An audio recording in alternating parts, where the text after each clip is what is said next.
Hey, what's up, guys? In this video, we are going to be analyzing a track. Now, this track it's kind of an enigma, and it's one of those ones that's very pleasurable to listen to. And it's just so far out there, and yeah, it's just one of those ones that I like to listen to.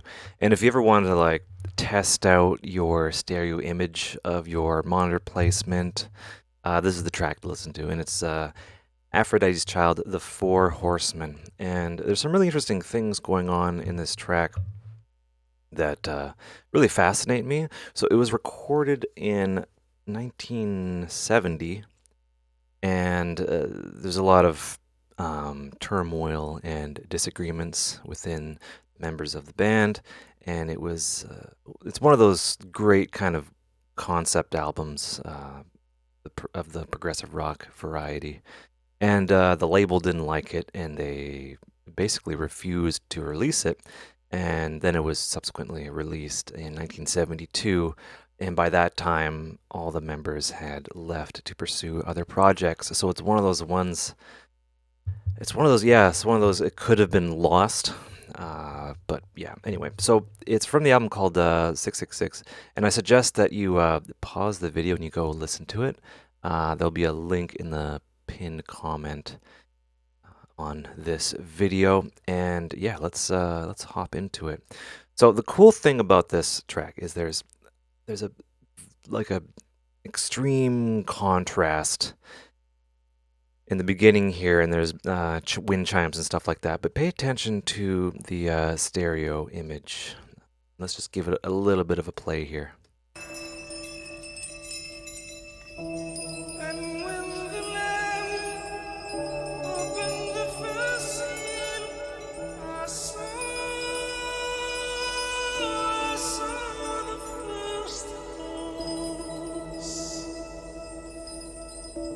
The horsemen held the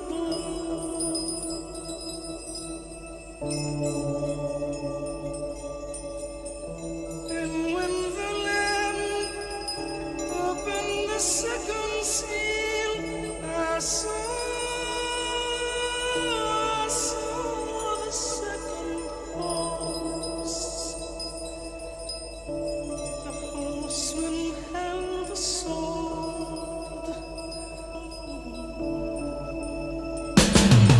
The leading horse is white, the second horse is red, the third one is a black, the last one is a green. The leading horse is white, the second horse is red, the third one is a black, the last one is a green. Right? All right, so super duper amazing. I get so it's so hauntingly psychedelic, and it's just so far out there. So let's take a listen here. So the really cool thing about this is let's just start here. So um, the first part here, the vocalist is dead mono. All right, and I'll demonstrate that. We'll set this to mid. So we'll take everything. So quick little lesson. The mid is everything. You take the left and the right. So everything that is similar is taken out, and then everything that is different is left in. And if I had it side, everything that's different would be taken out of the left and right. And you get the idea. So really interesting. Love doing this because you can hear certain things in the music that a lot of people haven't heard. So I'm just going to use a low pass filter here. Take out all the mid, which would be anything that's mono. I'm getting the heck out of there. So check this out.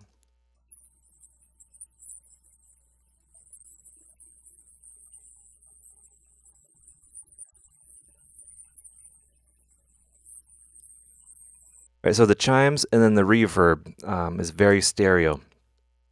And yeah, we've effectively taken out that center vocal in there. It just, you can really hear what the reverb is doing as well. Well, a lot of some of the reverb is mono, but you get the idea. right?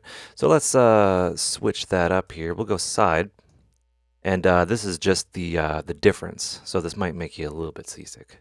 And when the lamb opened the first seal, I saw the first hole. All right, and that fascinates me. And that's really interesting. So you can, like, I've demonstrated at the beginning part, the vocals are mono, with a little bit of spicy reverb in there.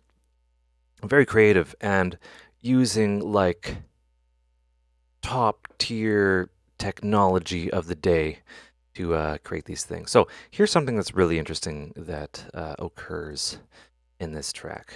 And no, let's leave that on. It goes up to 30K. What I really like is when the drums start, they are mic'd in such a way that they're very stereo, and they're from the drummer's perspective, and it's super duper wide. So just listen to this little drum fill here, and you can hear it. Just like really appreciate this drum fill and how it's panned. Fleeting horses' ways, the second Right, listen to that one more time. You can hear it go from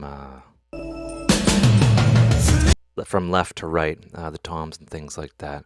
Really cool. fleeting horses. All right, and what is an enigma to me and has been for years is how these voices and how this part, like, how do you make it sound like that? And it's still a mystery to me. There's not a whole lot of discussion about this. And I know, it's double tracked and left and right, and there's a couple things in there which I'll kind of mention. But there's more going on, and I'm going to demonstrate that. And I have a theory that some of this was done with left and right, and then delaying, and then inverting the phase on the other channel. But yeah, let's listen to it using the utility. So what it sounds like mono is this. Fleeting horses' ways, Oh no, sorry, I have the left inverted. Sorry. fleeting horses' ways, the second horse. All right, and let's take a look at just the left channel. So the left and right channels are very different, and it's super cool. Fleeting horses' ways, the second horse is red, the third one is a black, the last one is a green. All right, so I'm gonna show you the right one now. Okay, so this is the left. Check this out. Fleeting horses' ways, the second horse is red. Right, and this is the right here. Fleeting horses' ways, the second horse is red. Fleeting horses' ways, the second horse is red. Right, is skewed differently in the EQ situation, which is really fascinating. So how they went about doing this is you sang it twice, one for the left, one for the right, and they dubbed in these the vocal double tracks as well into the reverb, so you can hear it right here. We'll do the left first. Fleeting horses' ways, Right, ways. he sang it twice there. Is white, is red, right? You double track that, and then that has the reverb.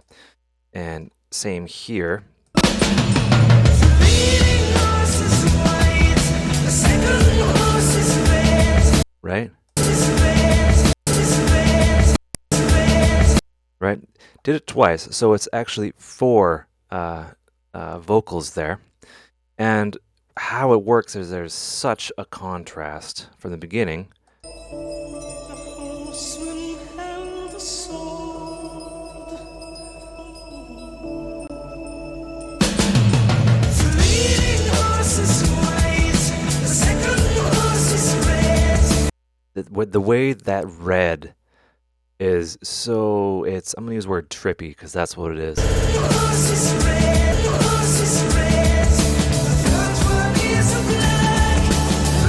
All right, so let's listen to the side or the we'll do the mid. No wait, yeah, let's do mid first. So we're taking out all the mono material.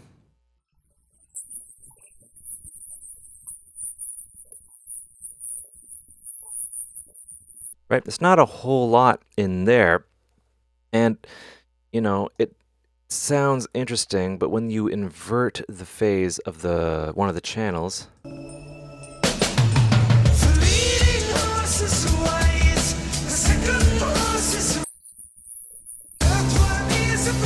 right? So that's how they kind of achieve that in theory. You know what I mean? Like I'm not a scholar or an expert in recording techniques of the 70s, but really interesting to listen to. So let's just cut out all the sides. We'll listen to this in it's not necessarily mono, it's a little bit different, but yeah, let's listen to it.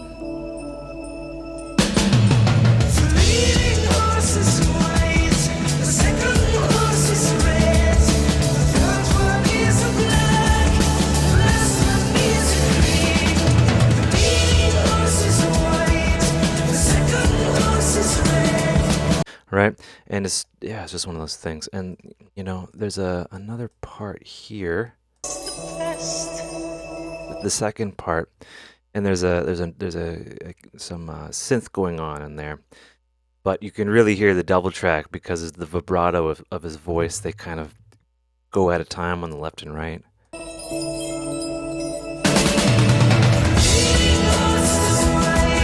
Right, listen to that. The S's. Right, let's listen to just the left there. Right, so on the left, he says it twice. I believe it's called, they just dubbed in a kind of they threw it in. And I bet you that they did that in real time with a fader. I bet you anything. Right? And there's just an amazing effect there. Let's check out the right channel. Right? Amazing.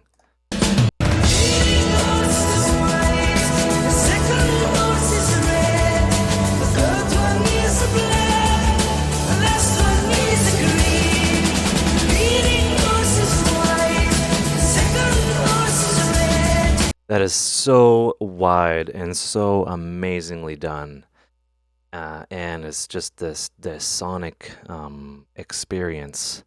And yeah, take a listen to it and let me know what you think. There's only so much I can look at it here. But yeah, this is one of those ones that when I have like a situation going with like speakers and whatever, and I want to listen to something that's very like pleasurable and wide, it's like this huge space that's in front of you. And yeah, it's just one of those awesome contrasts. Anyway, I hope you guys enjoyed this video. I hope you learned stuff. Take care and have a good one.